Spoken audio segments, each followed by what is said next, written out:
Hello everyone and welcome to another StarCraft 2 commentary with EG.Axslav, and this is going to be game number 2 from the SGL league between clan EG and clan MnM. So yeah, if you haven't seen the first game, then please do go watch if you have the time and if you're curious about it. It's a really good game actually. It's a really interesting game between EG.Axslav and Master Asia. So go check that out. It's up on my channel at youtube.com/EG.StarCraft. So yeah, we're going to be taking a look at another player from Team MnM over here. I'm not familiar with this player whatsoever. I have no idea who he is, but obviously he's probably someone who's, you know, pretty good player at StarCraft. Otherwise he wouldn't be playing this game. But we're just gonna have to see how he does against EG.Axslav. EG.Axslav is a very strong Protoss player, so we're just gonna have to see how this goes.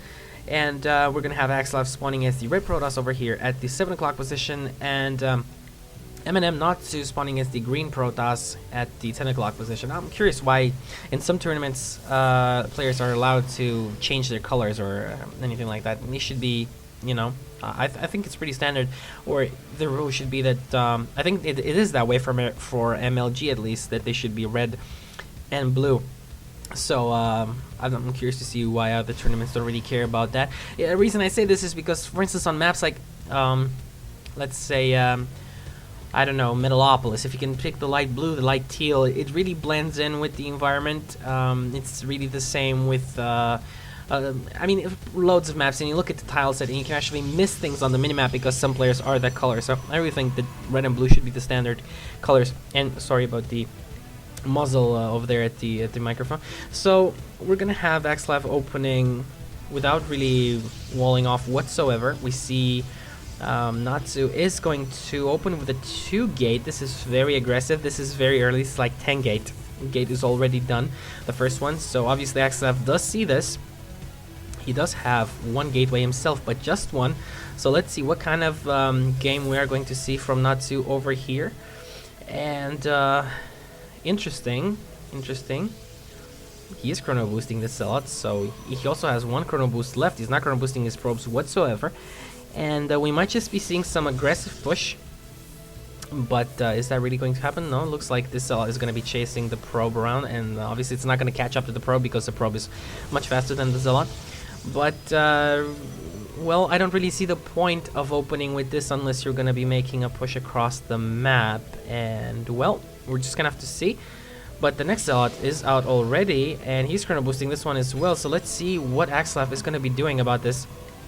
He's getting a 2nd gateway himself.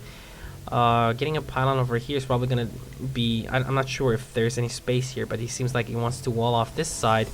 Now, obviously, getting us some stalkers out is going to be really, really good. He might just chrono boost this one. Let's see. Or is he going to save it for the gateway research? I'm not sure, actually. A lot of chrono boost available for EG.Axslav over here, but obviously those stalkers are going to make it impossible for these Zealots to actually do anything in EG.Axslav base. But this is really...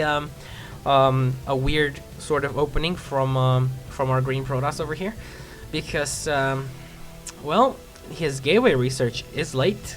His economy is probably a little bit behind. No, it's actually the same, but yeah, he's he got these extra units extra early, and I'm not sure why. I don't really see EG.Axslav as the very aggressive kind of player, but we'll just have to see. Looks like the stalker is going to be moving ahead, and Notzhu over here is going to push across the map. He is not chrono boosting the warp gate research, so let's see if it's going to be if this is going to be an attack, like a very aggressive push from any of these players. I don't see it happening though. Looks like EG.Axslav is almost done chrono boosting this, so well, Notzhu, even though he got all those Zealots early on, I don't think that's going to really matter because there's a lot of stalkers here, and EG.Axslav is going to micro these all the way. More stalkers coming, and EG.Axslav has this probe over here. Is probably going to plant down some sort of proxy pylon close by. So yeah, his warp gate research is done, and looks like he's microing his stalkers back. He's not doing the best job at it though, getting a little bit stuck over there, but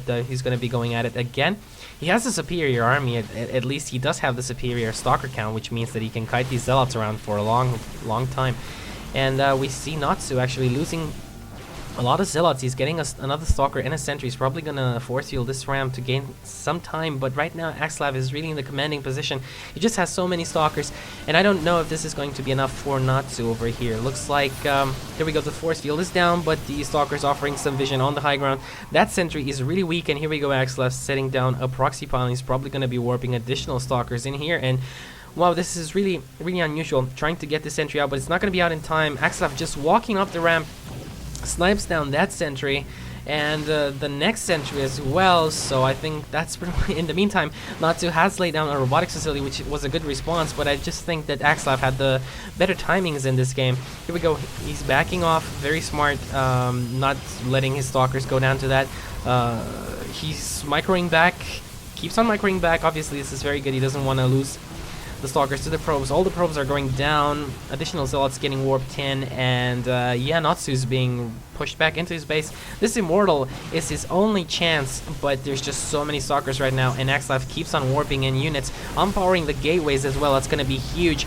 There we go, he's probably going to snipe down this Immortal. If the Immortal goes down, I think so will Notzhu. There we go, Notzhu getting eliminated, and there we go, there we have the GG, and yeah, that's it. So pretty intense game, and EG.Axslav just playing the standard 4-old warp gate strategy that just worked. And I'm not sure I agree with what Notzhu did in the start with getting those very too early gateways. I think he overreacted a little bit. I think he should have relied a little bit more on scouting in this case. So he went 2 gate into Robo, but I'm not sure if that's really how he should have handled it. Maybe he should have gotten those safety sentries out first no matter what, because getting those sentries out is much more important than having those zealots. Those zealots are really not going to help you with anything when a stalker push comes like that out of some 3 or 4 warp gate build. So yeah, anyways, this was a pretty short game, pretty solid played from EG.Axslav, and we're going to be checking out game number 3. So I'll see you guys there.